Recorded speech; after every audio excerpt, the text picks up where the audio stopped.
ओम नमो भगवते वासुदेवाय नमः। नमस्कार। मैं ज्योतिषाचार्य वरुण प्रकाश ज्योतिष के आज के इस ब्लॉग में आपका स्वागत करता हूँ। हमारे सनातन परिवार के सभी भाई बंधुओं को, सभी प्रेमी जनों को, सभी माताओं बहनों को मेरा हार्दिक प्रणाम है। सतर्क रहिए, दुश्मनों को पहचानिए। जो हमारे देश में अभी आतंकवादी घटना घटी है उस ये इशारा करती है कि अपने परिवार को अच्छी ज्ञान दीजिए, भाईचारे में न फंस के आप अपने बारे में सोचिए, क्योंकि भाईचारा के नाम पर वो तो भाई बन जाते हैं। उनको देखिए, उनको नाम को बुलाया जाता है तो उनके नाम आगे भाई लगा के बात किया जाता है। चारा आप ही हैं, बाकी अपना भला बुरा आप तो बेहतर समझते हैं। एक ज्योतिषाचार और एक समाज सेवी होने के नाते, एक धर्माचार होने के नाते मेरा यह दायित्व बनता है कि मैं समाज में धर्म और चीज़ों को अच्छी ज्ञान देता रहूं। आपको जैसा कि मालूम, बहुत बार आप सुने होंगे, बृहस्पति का अतिचारी योग बन रहा है जो 2032 तक रहेगा। तो यह अतिचारी योग क्या है, मैं आपको इस ब्लॉग में यह बताऊंगा कि आखिर यह अतिचारी योग होता क्या है, कैसे होता है, कहाँ पे प्रभाव पड़ेगा और आपके राशि पर क्या प्रभाव पड़ेगा। अतिचारी अतिचारी सुन लिए होंगे, तो क्या है अतिचारी, आप यह समझिए। तो बृहस्पति का अतिचारी योग 2032 तक चलेगा। 2032 तक चलेगा। तो क्या है बृहस्पति की यह चाल, जिसकी वजह से आसपास जो खतरा मंडरा रहा है। इस ब्लॉग में हम आपको बताएंगे कि अतिचारी बृहस्पति का योग जो बनने जा रहा है यह क्या है और इसका क्या प्रभाव पड़ेगा। वैदिक ज्योतिष में अतिचारी बृहस्पति का अर्थ है जब गुरु ग्रह किसी राशि में अपनी समान गति से, तेज गति से गोचर करते हैं। सामान्य तौर पर बृहस्पति को एक राशि से दूसरे राशि में गोचर करने में लगभग 12 से 13 महीने का समय लग जाता है। हालांकि जब बृहस्पति की गति तेज होती है तब यह जीवन के विभिन्न पहलुओं में, जैसे कैरियर, प्रेम जीवन और विकास पर गहरा और महत्वपूर्ण प्रभाव डालते हैं। अतिचारी का मतलब होता है बहुत तेज, त्वरित गति से।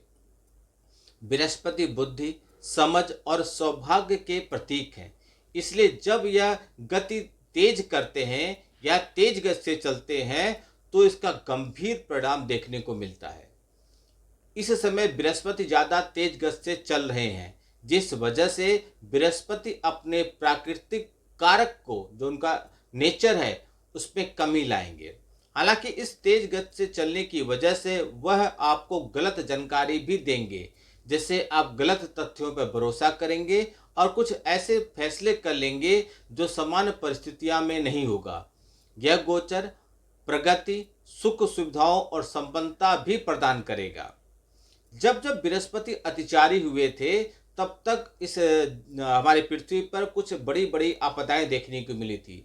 2020 में जब कोरोना वैश्विक महामारी फैली थी तब भी देवगुरु बृहस्पति अतिचारी थे, उनकी गति बहुत तेज थी। हालांकि कोविड-19 जब हुआ था तो राहु केतु की चाल और प्रभाव से भी जोड़कर देखा जाता था, लेकिन बहुत कम लोग जानते हैं कि कोरोना वायरस को बहुत ही कम समय में तेजी से फैलाने में बृहस्पति की अहम भूमिका थी। बृहस्पति का स्वभाव विस्तार करने का है, बड़ा करने का है और बहुत तेजी से चीज़ों को फैलाते हैं। इस बार बृहस्पति की तेज गति ने इस ऊर्जा को नकारात्मक रूप से प्रभावित किया। गुरु 14 मई को मिथुन राशि में प्रवेश करेंगे, फिर 18 अक्टूबर को 2025 की बात बता रहा हूँ, कर्क राशि में प्रवेश करेंगे, फिर 5 दिसंबर तक वहीं रहकर वक्री गति से थोड़े समय के लिए बाद फिर वह मिथुन राशि में प्रवेश कर जाएंगे। यह फटाफट उनका गोचर होगा। बृहस्पति की अतिचारी अवधि खास तौर पर 2025 से लेकर 2032 तक निजी जीवन, कैरियर और दुनिया में बड़े बड़े बदलाव लेकर आएगा। वर्तमान में चल रहे युद्ध, संघर्ष, संकट यह दर्शाता है कि इसमें और भी स्थितियां बिगड़ेंगी। जो भारत और पाकिस्तान में तनाव चल रहा है, अतिचारी बृहस्पति के बीच में आप देखेंगे कुछ बड़ा होने का। निश्चित तौर पे होगा, ये भविष्यवाणी है। जब बृहस्पति अतिचारी है तो हमारे देश में सरकार को 3 चीजों पर ध्यान देना है। क्या है? अपनी व्यवस्था पर, अर्थव्यवस्था पर और धर्म पर। बृहस्पति की तेज गति दुनिया भर में कई युद्ध तेज करने का काम करेंगे। जैसे रूस और यूक्रेन के बीच में युद्ध चल रहा है, इसका अभी तक कुछ निर्णय नहीं आया, निष्कर्ष नहीं निकला, और यह युद्ध और तेज हो जाएगा। इजराइल का जो लड़ाई चल रहा है यह भी तेज होगा। तो 29 मार्च 2025 से शनि मीन राशि में प्रवेश करने के बाद 30 मार्च 6 ग्रहों की जो युक्ति बनी थी, वह स्थिति अतिचारी बृहस्पति के साथ मिलकर दुनिया को कई बड़ी आर्थिक मंदी की ओर धकेलेंगे। जैसे 1929 में हुआ था वैसा फिर से होगा। यह जब चरण इनका गुजर जाएगा बृहस्पति का, तभी अर्थव्यवस्था में कुछ सुधार देखने को मिलेगा। अर्थात अन्यथा कुछ बड़े देश इस इनके अतिचारी गोचर के प्रभाव में आकर उनकी अर्थव्यवस्था पूरी रूप से समझे कमजोर हो जाएगी। ज्योतिष शास्त्र में कहा गया है, जब शनि बृहस्पति की किसी भी राशि में गोचर करते हैं तब वैश्विक स्तर पर मंदी की स्थिति बनती है, क्योंकि बृहस्पति धन के कारक हैं और शनि दरिद्रता के कारक हैं। जब शनि और बृहस्पति एक राशि से होकर दूसरी राशि में गोचर करते हैं तो कुछ न कुछ असंतुलन होता ही होता है। 2025 की शुरुआत में आप देखे होंगे विभिन्न धर्मों और संस्कृति को लोग अपनी परंपराओं और संस्कारों को बनाए रखने के लिए और कट्टर हो गए हैं। चाहे वह भारत हो, अमेरिका हो या फिर कोई भी देश हो, वहां लोग अपने धर्म को थोपने का और अधिक तेजी से प्रयास कर रहे हैं।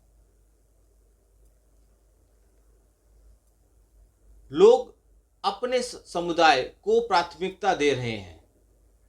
यह अतिचारी में होगा ही होगा। तब आपके ऊपर क्या प्रभाव पड़ेगा? कर्क राशि। कर्क राशि के 6वें और 9वें भाव के स्वामी बृहस्पति हैं और यह आपके 12वें भाव में है। इस घटना के कारण आपको अपने बढ़ते हुए दायित्व को संभालना मुश्किल हो सकता है। इस समय आपको लोन लेने के लिए दबाव महसूस हो सकता है। कैरियर की बात करें तो आपको अपने नौकरी में दबाव महसूस हो सकता है, जो कि इस समय अवधि के लिए आपके लिए ज़्यादा बेहतर नहीं होगा। व्यापारी नई चीज़ों करने के लिए प्रेरित हो सकते हैं, जिससे उन्हें पैसा कमाने में मदद मिलेगी। हालांकि कंपनी के सफल होने के लिए काफ़ी सावधानी पूर्वक योजना बनाकर आपको आगे बढ़ना पड़ेगा। वित्त की बात करें तो यह समय आपको धन को सावधानी पूर्वक संभालने की जरूरत है, क्योंकि लापरवाही की वजह से आपके ऊपर कुछ परेशानियां आ सकती है। इसलिए सावधान रहिए, सतर्क रहिए, सुरक्षित रहिए।